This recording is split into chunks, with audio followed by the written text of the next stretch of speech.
السلام علیکم ناظرین، ایک بڑی خبر، لڑکی کے والد نے ریپ کی تردید کر دی ہے کہ میری بچی سیڑھیوں سے گر گئی تھی۔ لاہور کے پنجاب کالج میں طلبہ کے ساتھ مبینہ ریپ کی پولیس کے بعد ان کے اہل خانہ نے بھی تردید کر دی۔ متاثرہ لڑکی کے مبینہ والد نے اے ایس پی شہر بانو کے ہمراہ ویڈیو بیان میں کہا کہ ہماری بچی گھر کی سیڑھیوں سے گر گئی تھی۔ طلبہ سے مبینہ زیادتی کے خلاف کالج کے کیمپس کے طلبہ کا احتجاج پر تشدد شکل اختیار کر گیا۔ جلاؤ، گھیراؤ اور تصادم کے نتیجے میں 28 افراد زخمی ہوئے، جبکہ مظاہرین متاثرہ مطالبہ کو انصاف کی فراہمی کا مطالبہ کرتے رہے۔ جبکہ دوسری جانب ایک رپورٹ بھی سامنے آئی ہے۔ احتجاج کرنے والے طلبہ اس موقف پر قائم ہیں کہ ایک نوجوان طلبہ کا مبینہ طور پر ریپ کیا گیا اور کالج کے پرنسپل پر حقائق چھپانے کی کوشش کر رہے ہیں۔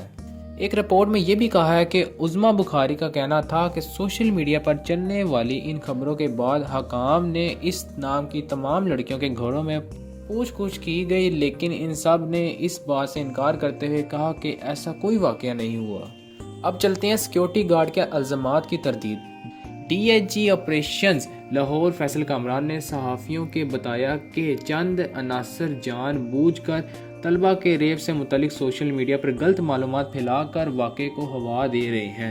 انہوں نے کہا پولیس نے ذمہ داری کا مظاہرہ کرتے ہوئے فوری طور پر مشتبہ سیکیورٹی گارڈ کو حراست میں لیا، جس نے دوران تفتیش ان الزامات کو مسترد کر دیا۔ اگر آپ کو ہماری ویڈیو پسند آئی ہو تو لائک اور سبسکرائب ضرور کریں اور بیل آئیکن کو ضرور پریس کریں تاکہ آپ کو ہماری لیٹسٹ اپڈیٹ ملتی رہے۔